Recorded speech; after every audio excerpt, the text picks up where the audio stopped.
Bismillahirrahmanirrahim. Assalamualaikum warahmatullahi wabarakatuh. Waalaikumsalam warahmatullahi wabarakatuh. Dari tahun ke tahun terjadi fenomena ngabuburit tuh Pak Ustadz ya. Wah, cari tempat di mana-mana untuk buka. Itu gimana menurut Pak Ustadz fenomena ngabuburit itu Pak Ustadz? Ya, Bismillahirrahmanirrahim. Assalamualaikum warahmatullahi wabarakatuh. Waalaikumsalam warahmatullahi wabarakatuh. Ya, sebenarnya ngabuburit itu ya beda nama aja, intinya adalah mempersiapkan berbuka puasa. Nah, kalau mempersiapkan berbuka puasa itu macam-macam namanya manusia ya. Walaupun dia Islam, tapi ya begitulah ya. Banyak yang para pendakwah itu ya persiapan berbuka puasa itu ada ya. Ya, ada yang baca Quran boleh, ya memang itu yang disunahkan seperti itu. Kemudian zikrullah kalau lebih ringan. Kemudian kajian-kajian seperti itu boleh, itu yang memang lebih baik ya. Kemudian kalau yang di bawahnya itu ya yang luyur cari makanan ya kan gitu. Nah itu dia namanya ngabuburit. Ngabuburit itu keluar rumah mencari suatu kegiatan gitu untuk menunggu buka puasa. Ya. Intinya ngeluyur ke suatu tempat gitu ya. Atau muter-muter aja, nggak ke suatu tempat, muter-muter.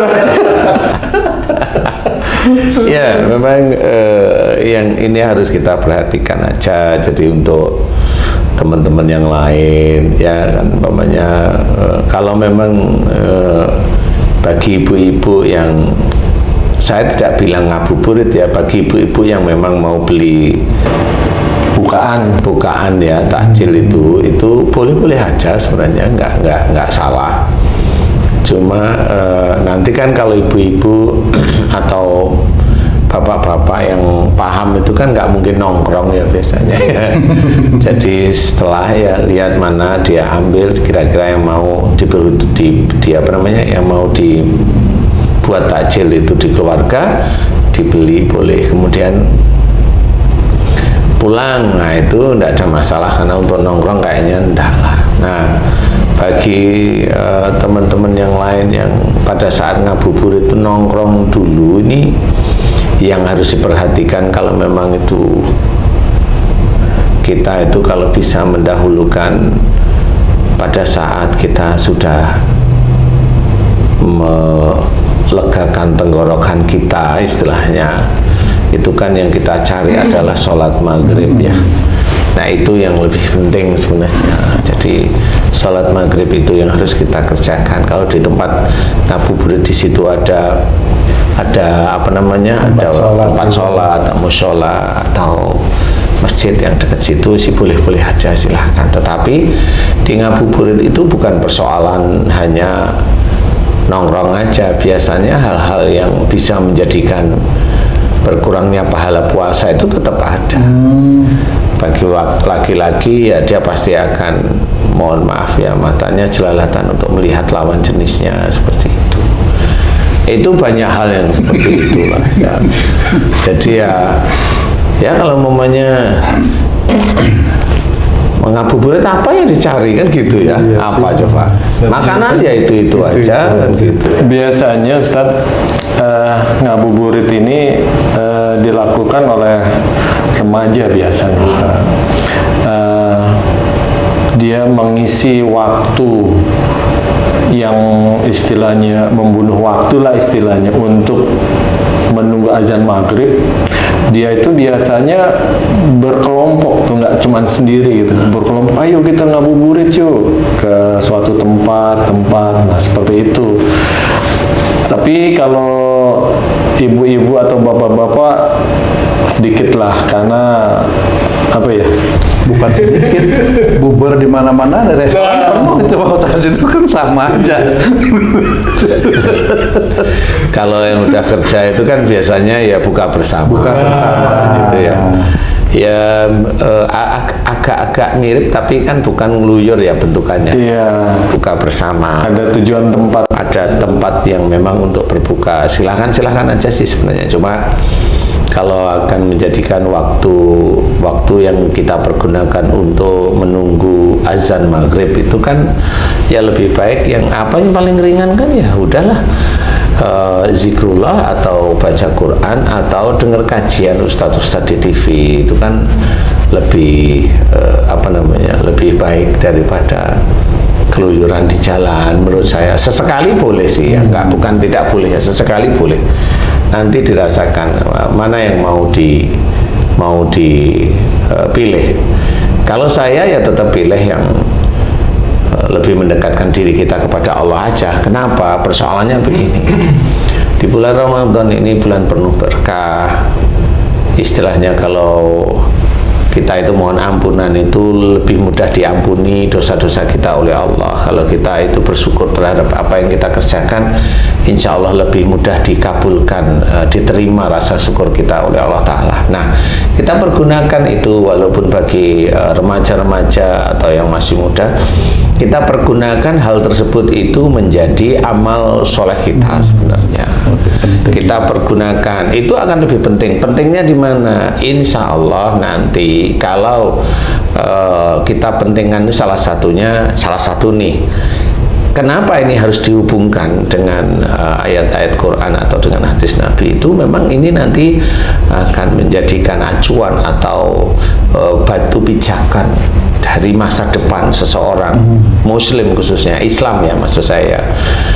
Batu pijakan orang Islam salah satunya diceritakan dalam Quran, dalam surat Asy-Syura 26 itu kan ceritanya gini, wa yastajibul ladzina amanu wa amilus sholihat, dan Allah akan mengabulkan doa orang yang beriman, imannya kuat nih, serta mengerjakan amal solehnya juga banyak. Nah, apa hubungannya itu ayat itu dengan ngabuburit? Insya Allah ada hubungannya, tapi bukan dengan ngabuburitnya, berhubungan dengan memilihnya kita. Apakah kita memilih ngeluyur ngabuburit bisa bikin masalah, atau bisa menjadikan pahala puasa kita itu berkurang, atau kita milih kajian, mendengarkan kajian ustadz-ustadz yang baik kan gitu ya, pasti ustadz mengajarkan yang baik ya.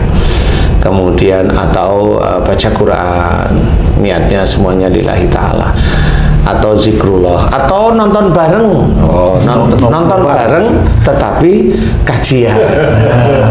Kan gitu ya, karena kebanyakan kalau nonton bareng kajian itu bisa aja nanti di restoran kemudian di setel itu kajiannya siapa, ustadz baik lah ya, sehingga nanti selesai kajian kemudian azan maghrib, kemudian takjil atau berbuka puasa bersama, itu sama, semuanya akan manfaat. Nah, kenapa ini berhubungan dengan ayat tadi? Allah mengabulkan orang yang beriman, imannya kuat, kemudian serta mengerjakan amal soleh, dan dia mengerjakan amal soleh itu terus-menerus semata-mata kan Allah. Nah, ini berhubungan dengan amal soleh yang kita kerjakan pada saat di bulan Ramadan. Sebenarnya semakin amal soleh kita itu meningkat dengan pesat, ya insya Allah semakin doa-doa kita itu lebih mudah dikabulkan oleh Allah Ta'ala.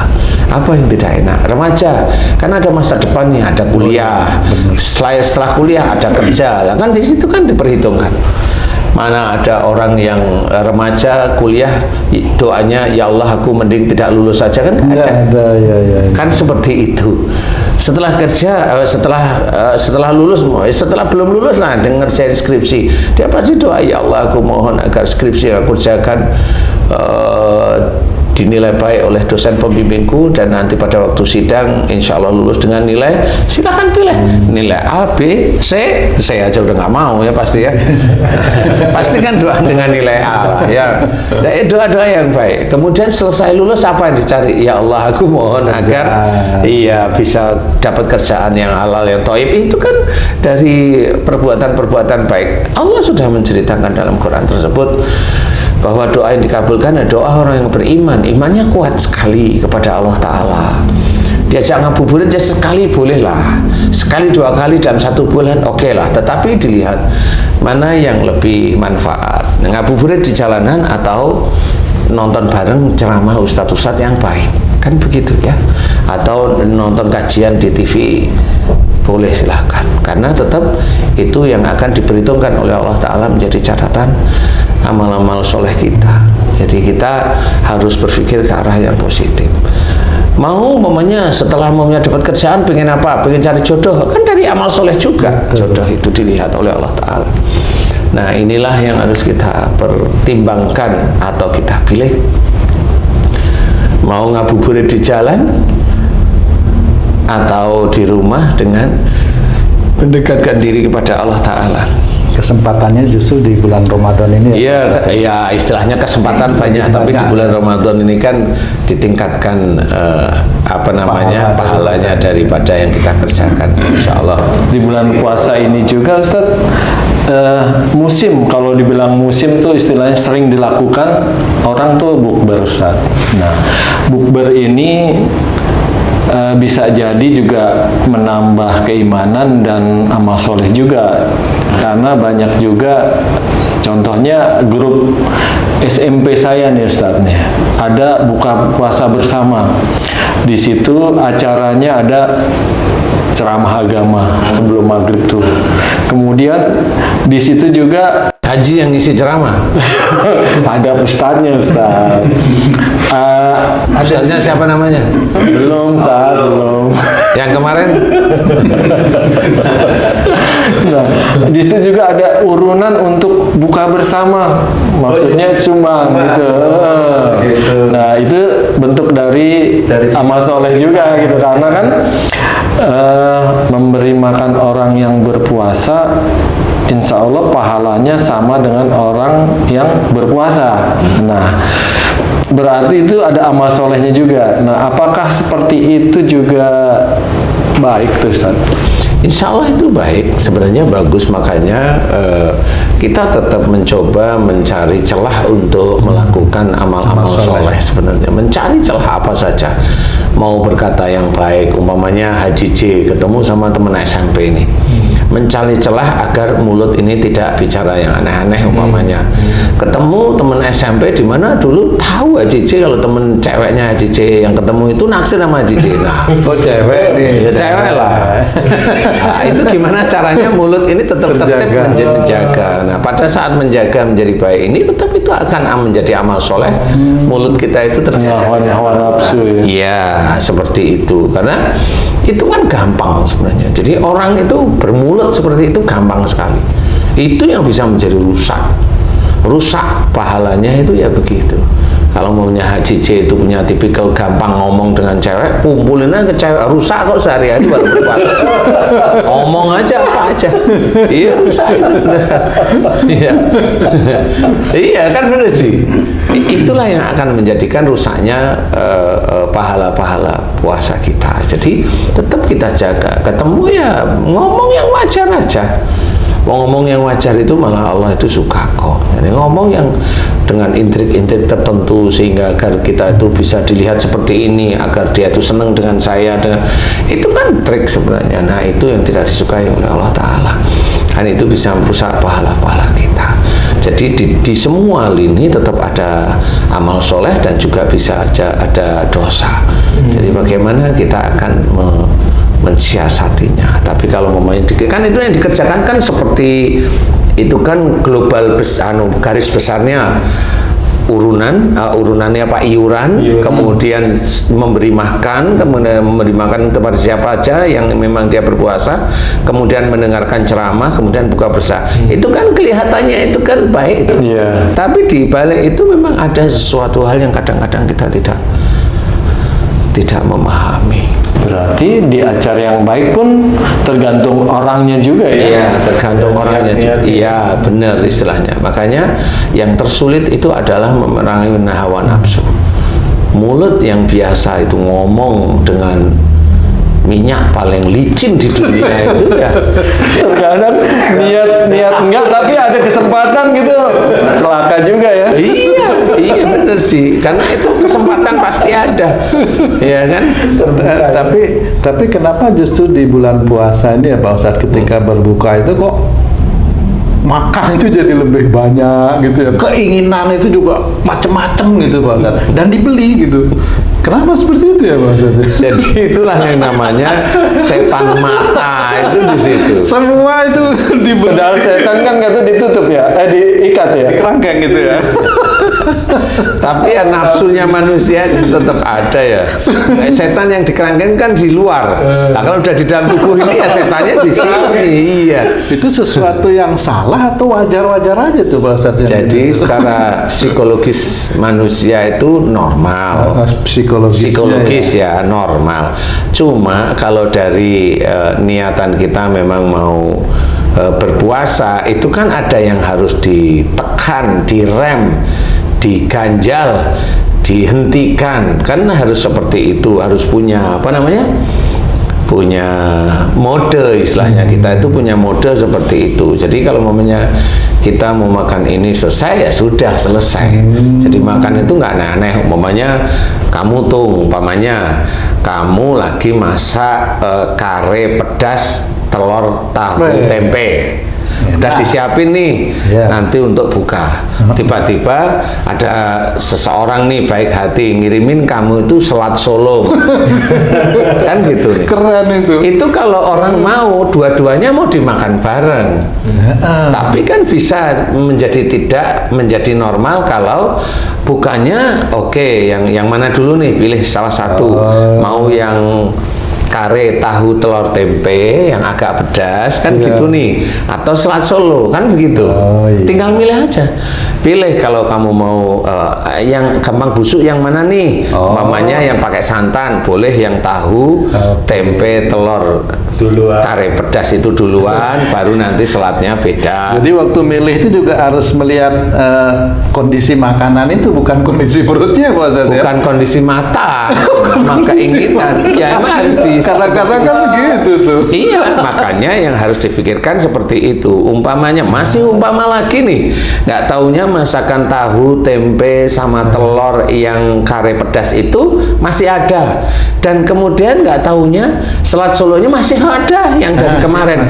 Ya boleh itu kita makan. Nah, disitulah ada sesuatu yang beda, bahwa sisa makanan kemarin yang insya Allah itu masih bisa kita makan, kita makan. Jadi bukan menomorsatukan pikiran nafsu untuk pengen itu, ini kan sudah pengen itu, enggak, yang ada aja dulu. Nah di titik itulah kita digolongkan termasuk orang-orang yang tidak mubazir. Termasuk sedetail itu cara berpikir untuk menghabiskan makanan itu. Bukan menghabiskan makanan, ini kan diceritakan juga sama. Selat Solo yang masih dari kemarin masih ada, kita makan. Kemudian tahu dari kemarin kita masukin kulkas, kita angetin, masih ada, nggak perlu kita makan. Itu termasuk kita golongan orang yang tidak mubazir. Itu bisa jadi pahala. Itu jadi pahala karena kita menjalankan kewajiban kita yang ada dalam Quran, yaitu tidak mubazir. Tapi kalau momennya ini kan sudah saya pengen itu, nah itu kan jadi mubazir. Yang ini masih, kan seperti itu. Kalau jadi tidak mubazir adalah, nah selat Solonya kasih ke orang lain, pasti kamu tidak mau. Karena kan sama-sama enak. Kan kamu jawabannya beda, karena sama-sama enak kan gitu. Kalau menjadi tidak mubazir itu seperti itu. Nah, harus difikirkan. Semua tindakan kita pikirkan ada di dalam syariat kita. Nah di titik itulah itu namanya amal soleh. Baik buruknya itu. Iya memang harus. Nah itulah kita itu mau berpikir untuk menjalankan sesuatu yang baik dan ngerem atau tidak jalankan sesuatu yang buruk. Itulah berpikir. Makanya banyak dalam Quran orang-orang yang golongan mau berpikir, itulah orang-orang yang beruntung. Tapi berpikir untuk akhirat kelak yang mengikuti perintah Allah dan Rasul, itu yang berpikir. Bukan berpikir nanti mau makan ini itu berpikir, kan itu berpikir, bukan itu. Seperti itu. Jadi yang berpikir itu adalah manfaat tidak manfaatnya kalau kita kerjakan. Yang tidak manfaat nggak usah kita kerjakan, yang manfaat kita kerjakan. Itu berpikir. Nah itu nanti kita termasuk orang-orang yang beruntung. Nah, kalau Allah itu menceritakan tentang beruntung, pasti di akhirat insya Allah jalan menuju surga itu terpampang jelas.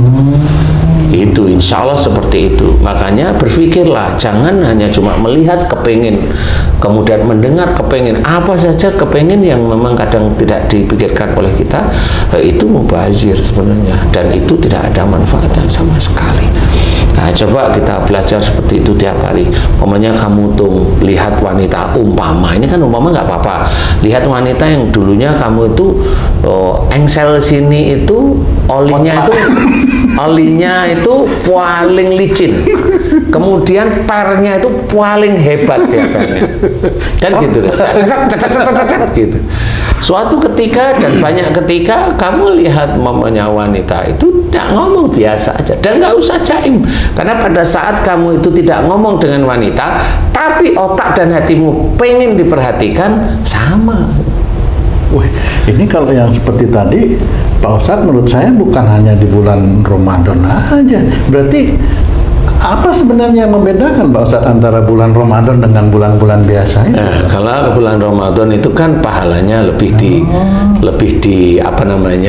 ditambahkan gitu. Iya, ditambahkan istilahnya, derajatnya ditambahkan istilah. Jadi nah ini harus kita jaga seterusnya setiap hari, ya, setiap hari. Jadi ya. iya, jangan di bulan Ramadan, nanti bulan Ramadan selesai, bulan Syawal udah ngomong aja yang nggak karu-karuan kan sama. Lalu yang kadang-kadang itu suami istri mau ngomong aja males kok, di bulan Ramadan aja males loh. Karena apa? Karena di bulan selain bulan Ramadan istrinya jengkelin, jadi dia di bulan Ramadan kebetulan aman ya. Jadi kebetulan. Jadi yang harus kita ketahui itu, jadi ngabuburit silahkan, tetapi jangan yang malah merusak pahala puasa kita. Intinya yang merusak pahala puasa kita, silahkan. Jadi mau jalan silahkanlah. Sama kalau momennya, yuk kita lihat orang-orang yang mau ngabuburit. Nah, pertanyaan saya, pertanyaan saya tuh lah, kamu mau lihat tuh apanya yang kamu lihat? Ya kan gitu ya. Nonton orang. Nah, kan nonton orang, jawaban itu pasti gitu. Nah, itu kan bisa ngerusak otak sebenarnya. Dari subuh udah nahan nafsu, nahan mata, nahan ini udah dikit lagi maghrib malah diumbar nafsunya. Diubah nafsunya. Nah, itu yang harus kita jaga. Jadi ngabuburit bukannya tidak boleh, tetapi malah banyak tidak manfaatnya. Banyak tidak manfaatnya. Tapi juga monggo silahkan kalau memang mau pesan makanan, karena biasanya teman-teman Islam itu memang kalau siang dia tidak jualan makanan, tapi malam itu sore itu jualan. Monggo kalau memang itu untuk melariskan teman-teman kita, monggo, kan niatnya beda-beda ya. Momennya melariskan ya diborong lah banyak. Kemudian positif, kemudian dari yang banyak itu dibagi ke saudara-saudara lain yang memang dia butuh takjil, momennya buat makanan untuk ini, monggo silahkan, semuanya bisa menjadi baik. Makanya ngabuburit kalau dengan ciri seperti itu, memborong, gantian borongan, kemudian dikasih ke saudara-saudara kita yang lain yang membutuhkan makanan, itu tetap menjadi baik. Ada juga Ustadz yang membagikan tuh di pinggir jalan, pengendara motor apa yang menjelang maghrib takut nggak ada bukaan di jalan, dibagi di lampu merah. Boleh, tidak apa-apa, dia berbagi istilahnya. Tetapi intinya tidak hanya cuma masalah di situ. Nanti dia di bulan Ramadan berbagi, di bulan yang lain tuh malah bikin masalah, kan gitu. Kan banyak. Banyak loh. Malah banyak juga nggak usah berbagi, tapi di bulan lain menjadikan masalah lagi, kan gitu. Berarti baik di bulan Ramadan, setelah Ramadan hilang. Iya, nah ya itu. Jadi jangan seperti itu. Jadi Allah itu maha tahu isi hati kita manusia. Jadi dia hanya ingin mencari pahala yang besar di bulan Ramadan, tapi sebenarnya dia hanya pahala itu seperti hitung-hitungan. Hatinya tidak. Nah itu juga wallahualam ya. Menurut saya Allah maha pandai. Bisa aja dia itu ditulis pada saat itu, tapi sebelum bulan Ramadan selesai dia sudah ujub, riak, bangga dan sombong. Nah, selesai dia sudah. Dia merasa di bulan Ramadan ini tabungannya banyak. Iya. Setelah itu nggak usah. Iya, mikirnya begitu ya. Ya jangan ya seperti itu ya, tapi dijaga semuanya. Nah, intinya kalau mau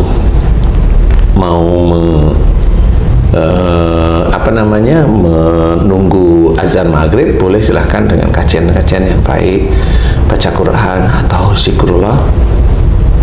Nobar dengan mencari kajian dari ustadz yang baik, silahkan. Ngabuburit silahkan kalau memang bisa menjaga nafsu-nafsunya, khususnya mulut, khususnya mata, seperti itu. Kalau memang mau borong, silahkan. Kemudian dikasih kepada orang yang membutuhkan, silahkan, itu lebih baik lagi. Bukber juga. Bukber, silahkan bukber, tetapi dijaga semuanya, dijaga agar pahala-pahala kita di bulan Ramadan itu tidak berkurang atau tidak hilang. Bahkan nanti kalau bisa kita jaga di bulan-bulan di luar bulan Ramadan, ya alhamdulillah. Itu yang akan dilihat oleh Allah, bahwa kita tetap istiqomah, tidak di bulan Ramadan, tetapi di bulan-bulan biasa istiqomah baik. Nah, di bulan Ramadan dia sudah, istilahnya orang itu kalau bertarung itu insya Allah sudah sangat siap. Jadi tidak siap atau melakukan di bulan Ramadan aja. Monggo silahkan mau milih yang mana. Intinya kita dekatkan diri pada Allah Ta'ala. Wallahu a'lam. Baik, alhamdulillah, terima kasih penjelasannya Pak Ustadz. Para pemirsa dan sahabat beriman dimanapun berada, demikian tadi penjelasan dari guru kita Pak Ustadz Danu tentang fenomena ngabuburit. Sebaiknya memang kita mencari hal-hal yang lebih positif ya, agar tidak mengurangi pahala daripada puasa kita. Mudah-mudahan video kali ini bisa memberikan banyak manfaat buat kita semua untuk meningkatkan keimanan dan ketakwaan kita kepada Allah Subhanahu wa Ta'ala, dan Allah mudahkan segala urusan dunia dan akhirat kita. Wassalamualaikum warahmatullahi wabarakatuh. Waalaikumsalam warahmatullahi wabarakatuh.